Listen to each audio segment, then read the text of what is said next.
Do you ever sit down to play a video game, but not a challenging one? Like, you just want to play a video game where you can turn off your brain and do whatever you want. I have a solution to you. Welcome to Infamy, a game which I play sometimes as a sort of turn off brain game. Now, Infamy is a bit different compared to other the Roblox games. Modern day Roblox games are filled with so many incredible features, incredible lighting. They've got all this stuff. They've got custom assets. They sometimes have entire teams working behind them. They're designed to make you spend Robux. All these things. Uh, Infamy is none of those. Infamy feels like a true sort of someone got down on their computer, pulled up Roblox assets, and made a game out of it. Now, there's not really much to talk about Infamy. It's a game that is quite similar to many other open world robbing games.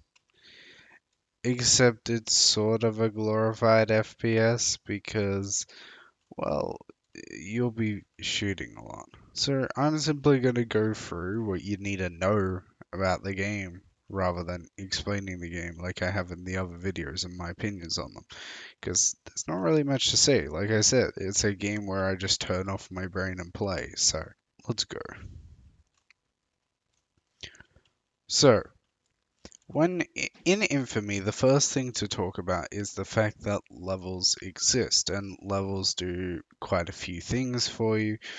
They can make it so you're allowed to purchase certain items. You can equip your crewmates. Crewmates? That's not the right word. Your criminals with better equipment, and you get more health and damage. Another thing is there's levels, but there's also wanted levels. And when you're wanted, the harder the enemies get, but it can get pretty insane.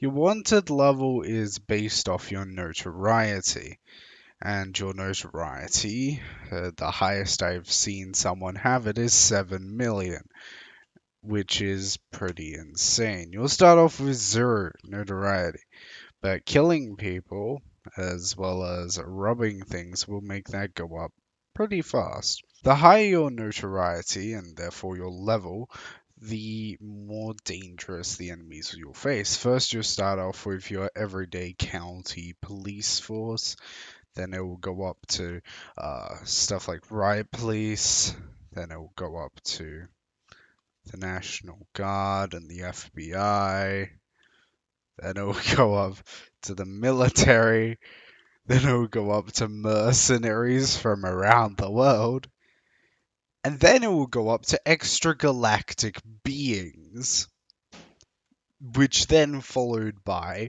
people such as Bacon Hairs and uh, Builderman, as well as followed by guests Tom and Jerry and Shrek. Yeah, the higher levels of this game get a pretty wacky and weird, but that's part of what I like about it. Here's a few other things you need to do.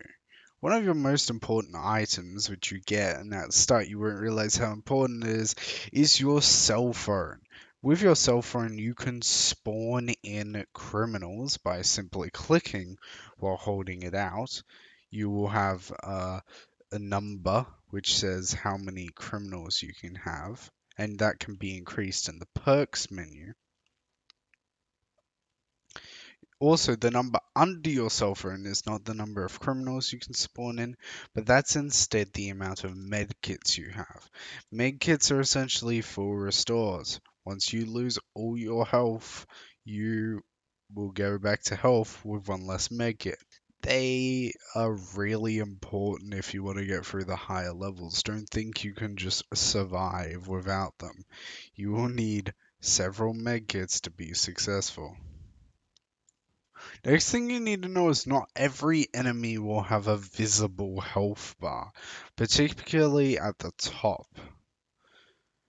Things that are like machines will not have health bars or don't look like the average Roblox character will not have health bars, and so it will sometimes be difficult to understand how much damage you're actually doing to them and whether or not they're dead.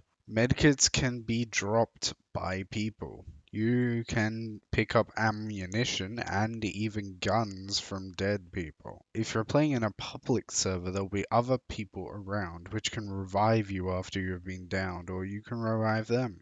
An important thing to know about public servers as well is that you will start seeing things that belong to the highest notoriety people.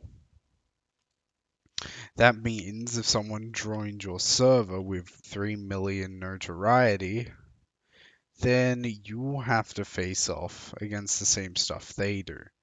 Now, that's not entirely true. As long as you don't attack them, they shouldn't attack you or go near them. There are secret levels that you can go to that are particularly dangerous, particularly in the desert area.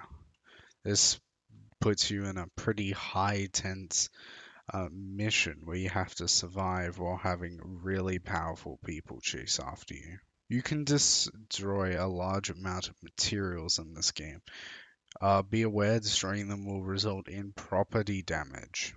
Any place that says hiding spot, such as a dumpster or a toilet, will allow you to be completely hidden while in one of these, no matter what your bounty is.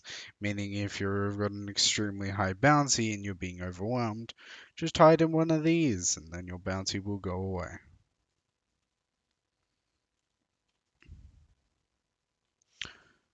Once you get to a certain level, the enemy will start using vehicles against you.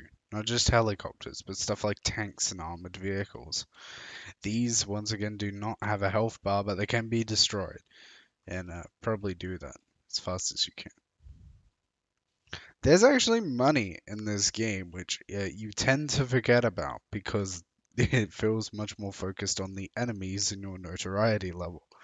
But yes, there are several vaults around the place that you can find in several stores, as well as there being ATMs and stuff you can rob. To rob, you need to use the main keybind, which is F in this case, to open them and then take the money out of them. There are civilians in this game. Very rarely, but they are at bars. You can mug them and also put them as hostages. Hostages don't really do much. You can also kill them. For once, this is a game where I'm not going to say that the community is the best part of it. Because I don't know the community. I simply just play this game every now and then. And chat is pretty much never active. I do have to say that a developer has a great sense of humor and the game is funny while also being pretty cool. But yeah, this game definitely feels like a breath of fresh air in a very competitive uh, market now. Please tell me what I should do for Tuesday? Because I don't know. We tried three set. This video is the fourth idea. We tried three other ideas before that with Overkill and the Cobra Crew, and they didn't work. We we tried Noobs in Combat, which if you guys want to sit through that, that's fine. It's just it didn't look appealing to sit through and watch. So the other idea we had was randomizer, but Overkill had to leave, and 1v1 just wasn't too great. Also, I was getting extremely tilted. And the last thing we tried was Project SCP, which could work. The only problem is it's the OBS. No, it's I think yeah, OBS records it only through one eye.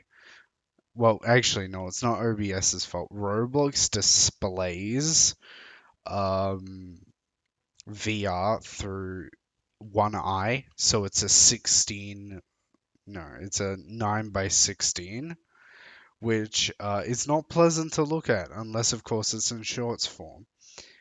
Um, so if you guys know a way to get around that and have it 16 by 9, so both eyes, please let me know because I would really love to do a Project SCP one because it personally is one of my favorite games.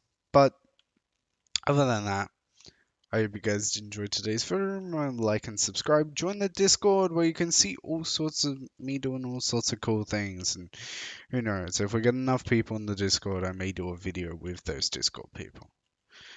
So yeah, thanks for watching.